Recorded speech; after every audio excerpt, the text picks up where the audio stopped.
Que vous soyez abonné à ces deux mastodontes du web, ou alors que l'algorithme YouTube vous les suggère en permanence, vous avez forcément dû voir passer les vidéos de PewDiePie et Davey504. Slap like now. Et si vous n'avez ni entendu parler de l'un ni de l'autre, c'est pas grave, je ne vous juge pas du tout, mais quand même, sortez de votre grotte. Bref, l'un ayant lancé la carrière de l'autre, ils ont souvent les mêmes blagues et les mêmes procédés. Mais il y a un truc que les deux utilisent énormément dernièrement, et qui a pas mal marqué mon attention, et c'est pour ça que je vous en fais une vidéo, c'est le fait qu'ils utilisent des titres dynamiques. Qu'est-ce que c'est les titres dynamiques? C'est tout simplement les titres de vidéos qui changent en fonction du temps en fait, en fonction des vues, en fonction des likes, en fonction de toute autre chose qui leur passe par la tête. Par exemple, David504 récemment a fait une vidéo qui s'appelle « Cette vidéo de basse cumule 7780 000 vues » par exemple. Et je pense pas, très honnêtement, que ce soit lui qui soit derrière son ordinateur et qui change le titre, qui l'actualise comme ça toutes les 5 minutes pour avoir un truc à peu près cohérent. À mon avis, il y a de la programmation dans l'air et c'est exactement ce dont je vais vous parler dans cette vidéo. Alors avant même que vous puissiez douter de moi quant à la réussite de ce projet, j'ai sorti en parallèle de cette vidéo que vous êtes en train de regarder maintenant, une autre vidéo qui s'appelle « Il est à peu près 12h38 ». Bon, remplacez-le par l'heure à laquelle vous regardez tout ça. Je vais vous inviter à mettre pause maintenant là sur cette vidéo pour aller voir l'autre, pour aller voir ce truc un petit peu what the fuck que j'ai fait. Et puis à la fin de la vidéo, vous me mettrez dans les commentaires ce que vous avez pensé de cette vidéo et de ce qui s'est passé là-dedans. Allez, mettez en pause. Allez, je vous attends, je vous promets, je démarre pas sans vous, mettez en pause. C'est bon? Vous avez pu voir? Bon, gardez ça bien en tête, on en reparle à la fin de la vidéo. En tout cas, maintenant que j'ai toute votre attention, on va en profiter pour voir à peu près grossièrement les différentes étapes de ce projet. Sur un petit bout de papier, j'ai marqué que clairement, ce dont on avait besoin, c'était de savoir comment accéder à l'API YouTube en étant logué, parce qu'il faut que je puisse aller modifier les vidéos de ma propre chaîne, donc j'imagine qu'à un moment donné, il va falloir s'authentifier.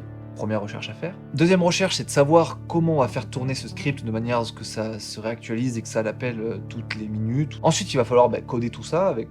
Mais ça va pas être très compliqué vu que c'est très simple, il suffit juste de récupérer l'heure et de l'écrire dans le titre en cours. Donc ça, c'est pas la partie qui m'inquiète la plus. Et enfin, il va falloir lancer le script où qu'il soit hébergé sur le web et puis le faire tourner à vie. Je pense en tout cas que pour faire tout ça, je vais avoir besoin d'à peu près 1 heure ou 2. La seule partie qui m'intrigue à peu près, et sur laquelle j'ai un petit peu des doutes, c'est juste celle qui consiste à s'authentifier sur l'API YouTube pour pouvoir aller modifier ses propres vidéos. Voilà, ça, je vous avoue, je sais pas trop comment faire et ça m'inquiète un petit peu. Mais je pense que ça doit être bien documenté sur la documentation de YouTube, donc ça ne m'inquiète pas trop. Et donc c'est parti, on va attaquer enfin cette vidéo, on va rentrer dans le vif du sujet, on va voir comment se sont passées mes recherches et comment s'est passée l'implémentation de toute cette idée, et vous allez voir que ça n'a pas été exactement comme je le pensais.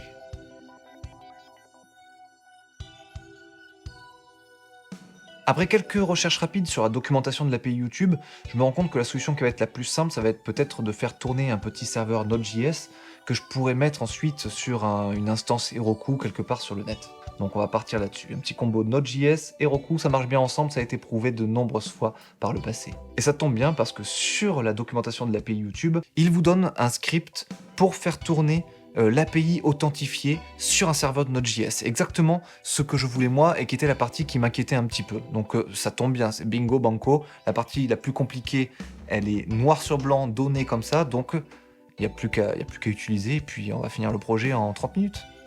Tu parles, Michel, tu parles. Du coup, en 1 heure, en suivant bien la documentation de YouTube, il faut configurer pas mal de choses quand même dans les outils développeurs Google, etc.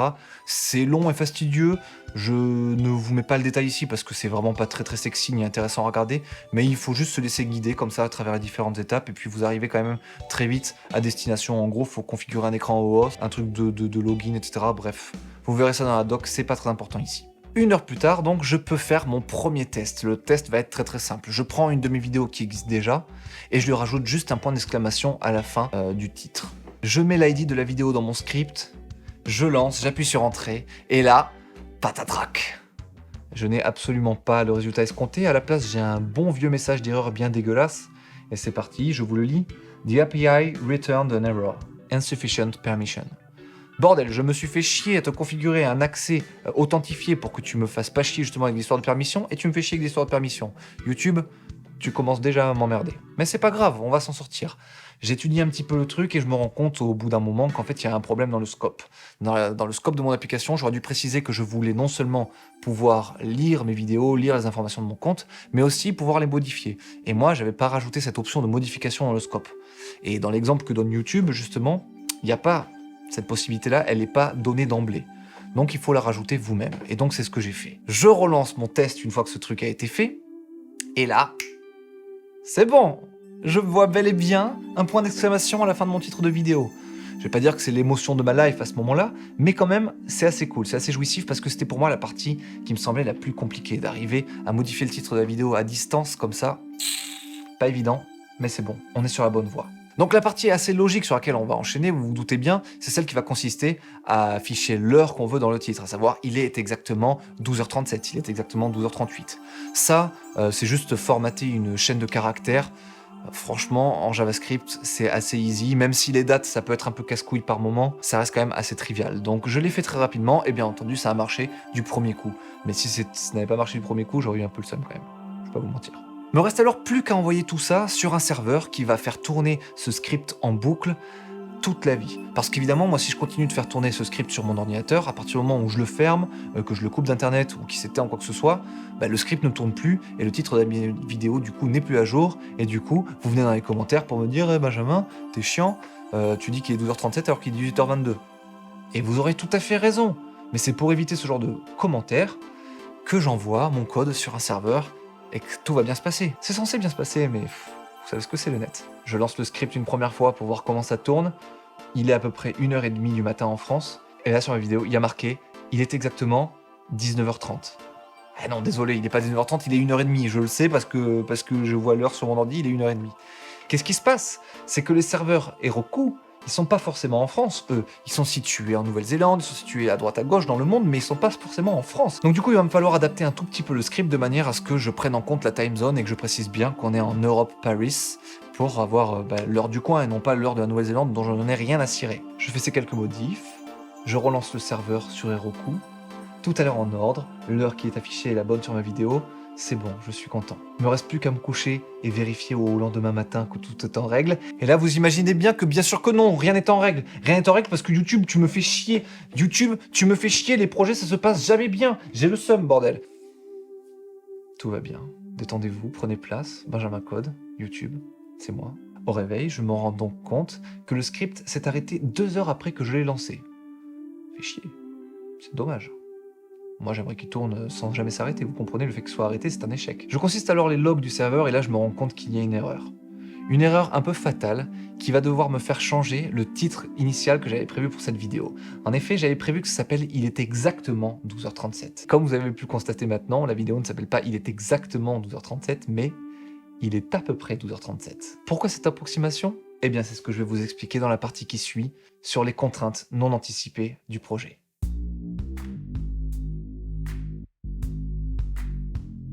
Si c'est si dur d'estimer précisément le temps d'un projet, c'est justement parce qu'il y a toujours des contraintes, des trucs complètement imprévus qui viennent se greffer au projet. Ça arrive toujours, quoi qu'il arrive. Là, vous avez vu le petit script que j'avais fait au départ, il était logique et il fonctionne bien sur mon ordinateur. Il m'a pris 1h30 à coder et c'est à peu près le temps que j'avais prévu de passer sur ce projet. Simplement, avec la mise en ligne sur le serveur Heroku, on a vu par exemple qu'on avait un problème de date, qu'on n'avait pas anticipé à la base, donc ça c'est un petit peu de temps à repasser. Et vous allez voir qu'on a 2 autres problèmes qui vont bien faire chier le projet et qui fait que ça va me prendre beaucoup plus de temps que prévu. Le premier problème vient de YouTube. En fait, l'API YouTube fonctionne avec un système de quotas. Chaque jour, elle vous donne à peu près 10 000 points que vous pouvez utiliser comme vous voulez avec l'API. Chacune des actions de l'API n'a pas exactement le même coût. Si vous voulez juste récupérer les informations d'un compte, ça vaut 1 point. Si vous voulez récupérer les informations d'une vidéo, ça vaut 1 point. Par contre, si vous voulez mettre à jour une vidéo ou un compte, là, ça prend 50 points. Et moi, qu'est-ce que je fais là, toutes les minutes? Qu'est-ce que je fais? Je mets à jour une vidéo. Donc chaque minute, ça me booste 50 points. Vous imaginez bien qu'au bout de 3 heures, je fais le calcul tout de suite, sous vos yeux ébahis, 50 x 60 x 3, on est à 9000. Et en plus, moi, il faut savoir que j'avais changé le titre de mes vidéos, non pas toutes les minutes, mais toutes les 30 secondes. Pour être encore plus précis, je voulais vraiment un truc cool. Et donc, on a 2 appels d'update à l'API toutes les 30 secondes. Clairement, au bout de 2 heures, le truc, il a dit hop, t'es au-dessus de ton quota, t'es au-dessus de 10 000, on te coupe l'accès jusqu'à demain matin. Et voilà, va chier avec ton projet à la con qui dit il est exactement l'heure. T'as cru que YouTube c'était là pour donner l'heure aux gens? Pas du tout, allez dégage. Alors du coup, si on fait le calcul, il faut changer un petit peu le projet. Je ne peux plus mettre à jour le truc toutes les 30 secondes, ni toutes les minutes. Et le calcul assez rapide, je vous l'épargne, ça fait que je peux mettre le projet à jour toutes les 7 minutes. Donc c'est pour ça que j'ai changé le titre et que ça s'appelle maintenant Il est exactement 12h37. Une fois tout ceci réglé, j'ai cru que je m'étais débarrassé de tous les problèmes maintenant liés à mon projet. Je relance le serveur, je m'absente 2-3 heures histoire de faire quelque chose de ma vie d'un peu plus constructif, parce que clairement ce projet c'est pas le projet le plus constructif du monde. Quand je reviens, je me rends compte que ma vidéo n'est pas du tout à l'heure, quelque chose s'est mal passé encore une fois, ça s'est arrêté au bout de 30 minutes j'ai l'impression, donc il faut que je regarde ce qu'il se passe. Et là c'est plus YouTube parce qu'on a réglé cette histoire de quota, donc ça va venir d'autre chose.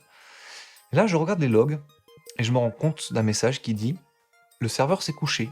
En fait, ce qui se passe, c'est que Heroku, dans son plan gratuit, s'il n'y a pas d'activité, s'il n'y a pas de requête sur le serveur pendant 30 minutes, eh bien, Heroku met le serveur en repos, ce qui fait que du coup, moi, ma tâche de fond qui tourne et qui met à jour ma vidéo toutes les 7 minutes, elle n'est plus du tout appelée et c'est mort.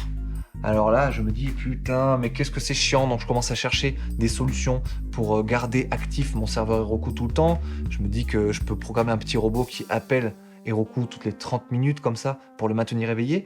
Mais je me rends très vite compte que si tu fais ça, Heroku commence à estimer que ton projet marche trop bien, donc il te prend des thunes. Ça devient payant. Et clairement, j'ai autre chose à foutre que de payer 7 € par mois, je crois, pour un projet aussi stupide. On est d'accord? J'espère que vous êtes d'accord. J'ai un meilleur usage de la YouTube Money que celui-ci. Au final, la solution s'est imposée à moi toute seule. Très bête, j'aurais peut-être dû faire ça dès le départ, ça m'aurait évité bien des galères.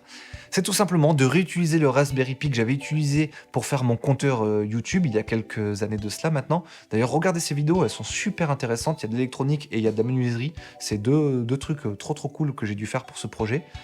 J'utilise plus ce compteur parce que finalement je trouve ça un peu kéké d'afficher le nombre d'abonnés que tu as derrière toi, c'est un peu débile, mais dans l'idée le projet était trop cool. Et il y a toujours un Raspberry Pi à l'intérieur de ce projet qui ne sert à rien. Donc je rallume le Raspberry Pi, je lui envoie le code source, je lance le serveur, et là, paf paf paf, 3 clics, c'est réglé, tout se passe bien, il n'y a plus de problème, le truc tourne et ne s'est jamais arrêté de tourner depuis. Il faut juste que je garde le Raspberry Pi allumé chez moi, mais ça c'est pas du tout un problème vu que les Raspberry Pi c'est fait un petit peu pour ça, c'est des petits ordinateurs qui consomment vraiment pas grand chose, donc pour faire ce genre d'opération un peu débile comme ça, d'appeler un truc toutes les 7 minutes, c'est le petit outil idéal. Voilà. Donc c'est ainsi que j'ai réglé le projet. On a donc, si je récapitule, fait un petit serveur Node.js, connecté tout ça à l'API YouTube avec une authentification OAuth qui était un peu casse-couille, mais assez bien documentée sur YouTube, donc finalement il n'y a pas de problème. On a rencontré des galères parce qu'on a essayé de se mettre sur Heroku et en fait il y avait des problèmes de time zone avec des décalages horaires. Ensuite, il y a eu des problèmes de Heroku qui s'éteignaient au bout de 30 minutes. Et enfin, on avait YouTube qui me faisait chier avec ses histoires de quotas. Une fois qu'on a géré tous ces imprévus, on a le projet qui marche. Et on peut donc passer à la conclusion. Et oui, dans cette conclusion, j'ai envie de dire quelques mots parce que c'était finalement un projet très enrichissant, comme de toute manière n'importe lequel des projets. Vous apprenez toujours énormément de choses, il y a toujours de belles leçons à en tirer, et donc je vous propose qu'on tire les leçons de ce projet ensemble. Déjà, premièrement, je pense que PewDiePie et David504 n'ont jamais foutu les mains dans le code. Je pense que clairement, il y a des abonnés qui ont dû leur proposer de faire ça gratuitement, et ils étaient très contents de ça, à mon avis. Ou bien, il y a peut-être une solution toute faite qui existe sur le net, sur Google, j'ai même pas cherché avant de faire ce projet, donc ça se trouve, ça existe. Je regarderai après coup, ou alors si vous trouvez la solution toute faite qui existe déjà sur le net, n'hésitez pas à m'en parler. En tout cas, ce projet c'est un super exemple qui montre qu'en informatique c'est quand même très compliqué d'estimer des temps très correctement. Là j'avais prévu que le projet me prendrait 1 heure ou 2, j'ai finalement passé 4-5 heures dessus, vous voyez. Et donc c'est pour ça que quand vous faites des devis, quand vous estimez les temps que va vous prendre un projet, rajoutez toujours 30% minimum du devis final pour gérer tous ces imprévus-là. Rajoutez 30%, c'est obligé, ça finira toujours par vous tomber sur la gueule. Moi, c'est ce que je fais, j'ai commencé par ajouter 50% à mes devis, et puis à mesure que j'ai acquis de l'expérience, je suis descendu à 30%. Mais croyez-moi que ce temps supplémentaire que je facture à la gestion des imprévus, je l'ai toujours utilisé, toujours. Bon, sinon, vous imaginez que ça se passait comme ça, ou vous pensez que c'était un mec qui mettait à jour toutes les 5 minutes sa vidéo? J'espère que vous pensiez que c'était automatisé. Sinon, c'est pas grave, y a pas de problème. Je suis content de vous avoir apporté la vérité. Bon, et enfin, pour revenir à la vidéo en question, sur lequel il y a le titre dynamique, je ne ferai pas de commentaire dessus. Je vous laisse débattre de ce qui s'est passé dans ma tête, et j'espère trouver des choses très inspirantes. Ciao.